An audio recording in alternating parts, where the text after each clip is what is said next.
Halo saudara, salam sehat. Semoga tidak ada lagi diskriminasi terhadap rekan-rekan kita penyintas AIDS dan HIV di Indonesia, khususnya di Provinsi Bali.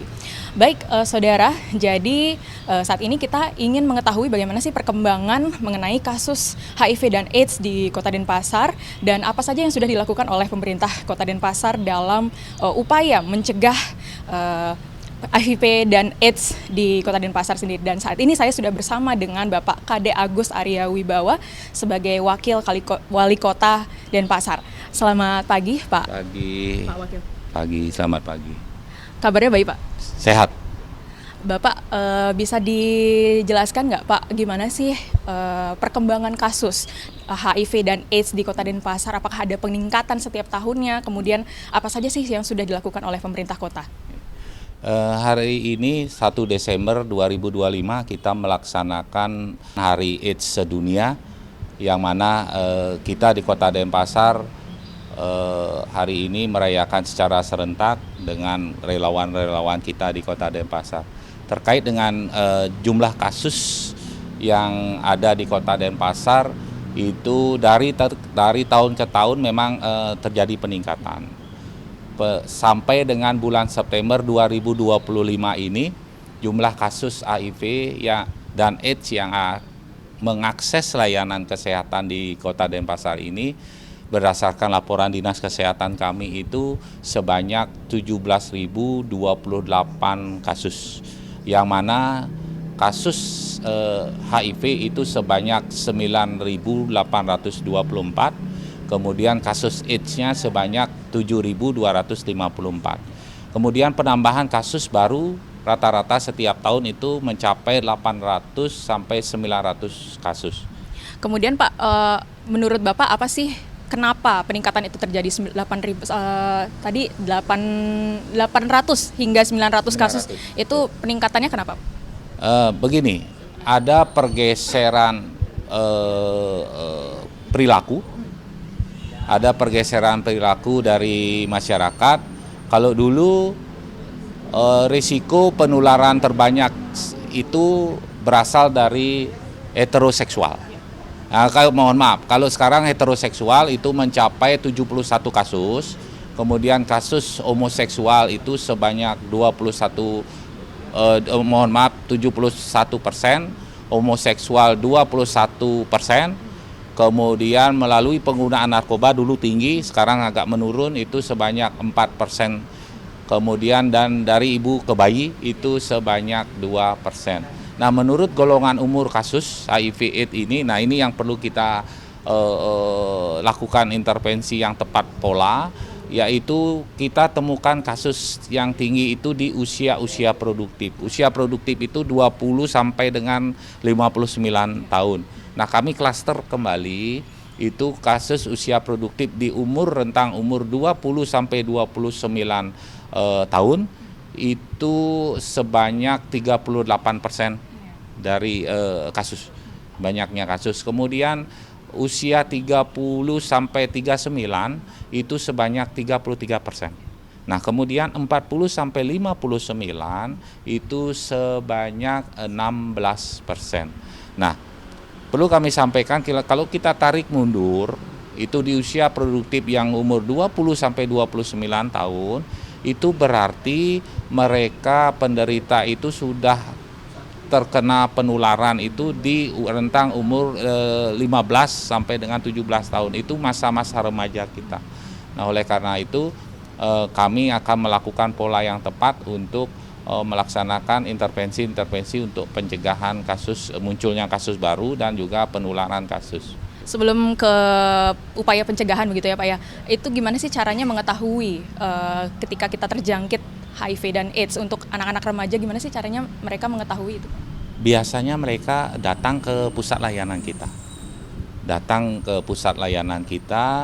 Nah, mungkin fenomena yang terjadi, tidak semua kasus yang terdaftar atau yang teridentifikasi di pusat layanan kesehatan kita itu adalah warga Kota Denpasar. Bisa saja dari warga kabupaten lain, karena mungkin mohon maaf mereka agak malu mungkin di kabupatennya, wilayahnya, mereka datang ke pusat layanan kita.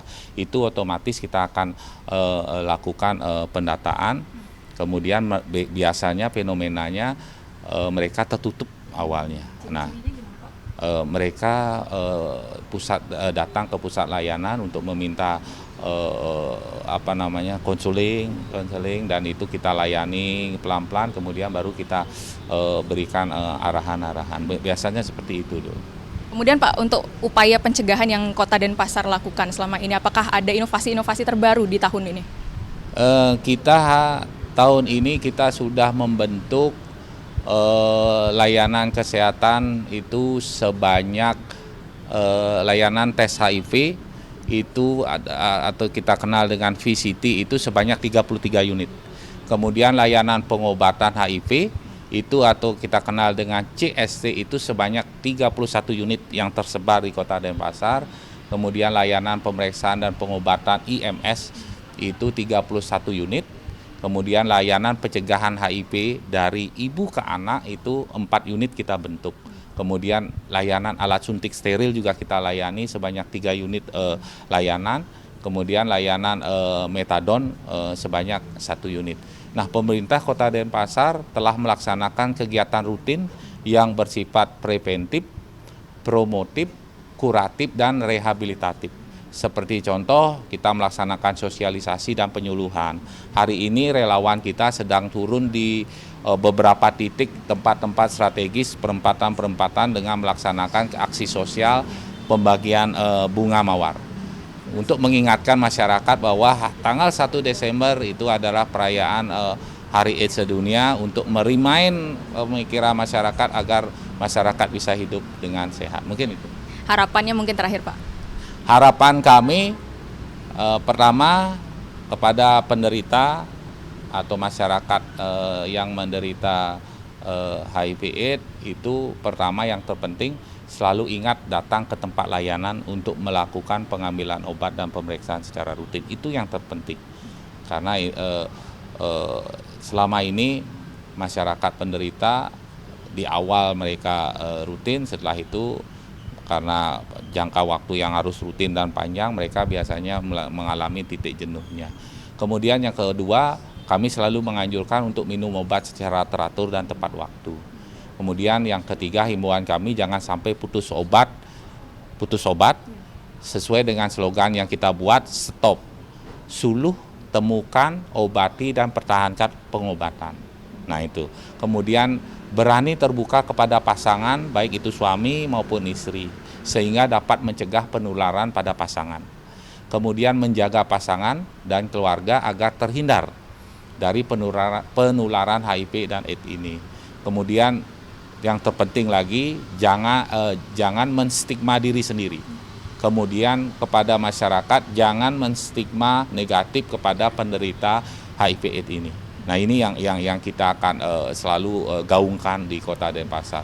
Kemudian yang terakhir, agar masyarakat Kota Denpasar tetap bisa berperilaku hidup sehat. Mungkin itu yang bisa.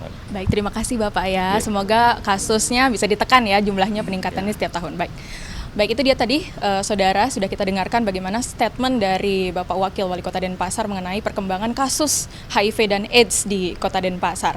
Harapannya agar tidak ada lagi diskriminasi untuk rekan-rekan kita penyintas HIV dan AIDS di Kota Denpasar.